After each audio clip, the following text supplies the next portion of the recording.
Hi මගේ යාළුවනේ. ඔයාලට කොහොමද? ඔයාලා ඔක්කොම සතුටින් පරිස්සමෙන් ඇති කියලා මම හිතනවා. ඉතින් මාත් එක්ක වීඩියෝ පුරාවටම රැඳිලා ඉන්න කියලා මම ආදරෙන් ආරාධනා කරනවා. ඔයාලා දන්නවද? අපේ ගෙදර මුදල් උපයන්නේ අපේ හස්බන්ඩ් විතරයි. මම රැකියාවක් කරන්නේ නැහැ. හැබැයි අපේ හස්බන්ඩ් එක සැරේටම තීරණයක් ගන්න හරි අමාරු. එයා එක පාරක් නෙවෙයි 3-4 පාරක්ම කොහොම හරි හිතනවා. හිතලා වෙන්න එයාගේ හිතට බෑ කියලා හිතුවොත් එයා ඒ තීරණය ගන්නෙ නැහැ. ඒත් ඒ වෙලාවට ඒ තීරණය හොඳයි කියලා හිතනවා නම් මම කරන්නේ එයාට සල්ලි වලින් කරගන්න බැරි හින්දා මං එයාගේ වචනයකින් හරි එයාට අනිවාර්යෙන්ම හයියක් වෙනවා. ඒ කියන්නේ මං ඔයාට ඔක පුළුවන් ඔයා කරන්න එහෙම කිව්වට පස්සේ එයා ආපහු හිතලා එයා ආපහු ඒක කරන්න ගන්නවා. එතකොට මට ඉතින් ගොඩක් සතුටුයි. මට වචනකින් හරි එයාට ශක්තියක් වෙන්න පුළුවන් වුණානේ කියලා. ඉතින් මේ ගෙදරට එනකොටත් ඒ වගේ තමයි. මමයි හස්බන්ඩ්ුයි එනකොට මේ ගෙදරට වහලයි බිත්ති ටිකයි විතරයි යාළුවනේ තිබුණේ.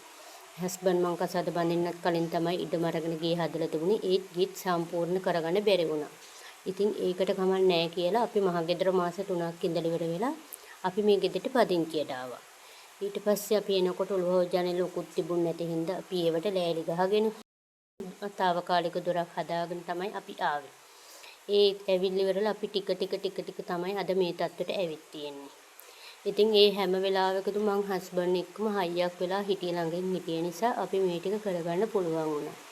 ඉතින් අද මගේ මේ කතාව කලුත කසාද බඳින අයට කසාද බඳින්න ඉන්න අයට ගොඩක් ප්‍රයෝජනවත් වේවි. අපිට කවදාවත් බෑ කියලා දෙයක් නැහැ. අපි හිතුවොත් ඒක කරන්න බැරි දෙයක්වත් නැහැ. ඒ නිසා පුළුවන් හැම වෙලාවකම ගන්න පුළුවන් හොඳම තීරණය ගන්න බය නැතුව. අපේ හස්බන්ඩ් මාසෙකට සැරයයි නිවාඩු වෙන්නේ.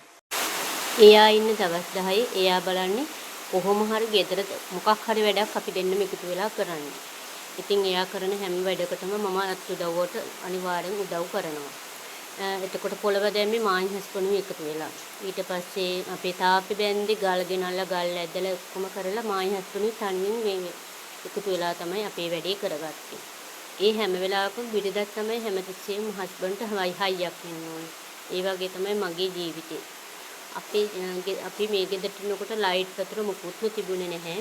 ඉතින් ඒ වගේ වෙලාවලදී හස්බන්ඩ් දෙන හැම සැලරි එකෙම මම ටික සීට්ටු දාලා එක්කෝ එකතු කරලා එක්කෝ සමාගම් දාලා එහෙම හැමතිස්සෙම මම ගෙදෙට්ට මොකක් හරි දෙයක් කරගන්න තමයි හිතුවේ. මම එහෙම කරලා අපේ ගෙදරට කරන්ට් එක ගත්තා වතුර ගත්තා.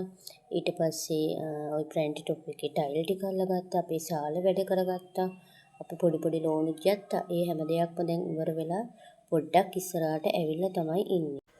කොරෝනා වලින් පස්සේ හස්බන්ඩ්ගේ අම්මයි තාත්තයි දෙන්නම නැති වුණා. අම්මට කැන්සර් එකක් හැදුනා. තාත්තට අංශභාගය හැදුනා. ඒවෙන් පස්සේ කොහොම හරි අම්මයි තාත්තයි දෙන්නම එක පිටම අවුරුද්ද නැති වෙච්ච හින්දා අපිට පොඩ්ඩක් ගෙදර වැඩ නතර කරන්න වුණා. අපේ පැත්තට වෙලාවකට තමයි බස් එක වැඩ කරන්නේ. ඉතින් ඒ අවශ්‍ය වෙලාවට පමණ දවසට බස් එක නැහැ. ඉතින් පොඩි දෙන්නම ඉස්කෝලේ යන හින්දා අපිට හස්බන්ඩ් ගෙදර නැති හින්දා අපි බයිසිකලයක් ගත්ත ගෙවන්න. ඉතින් දැන් මේ බයිසිකලේ ගෙවාගෙන යන තමයි ඉන්නේ. ඒක ගෙවලා වුණාට පස්සේ ඉතින් ආපහු ගේ වැඩ පටන් ගන්න තමයි අපි කතා කරගෙන ඉන්නේ. ඒ වාරකේ තව ටිකක් තියෙනවා. ඒකට සීට්ටුවක් දාලා තියෙන්නේ. ඒකත් ඉවරුණාට පස්සේ ඒක ගෙලා ඉවරුණාට පස්සේ තමයි ගේ වැඩ පටන් ගන්න හදන්නේ. එතකොට මම ඔයාලට වීඩියෝ එකක් අරගෙන එන්නම්. ඉතින් අපි දෙන්න කසාද බැඳපු දවසේ ඉඳලා හැමදේම අපි දෙන්න එකට සාකච්ඡා කරලා තමයි අරගත්තේ.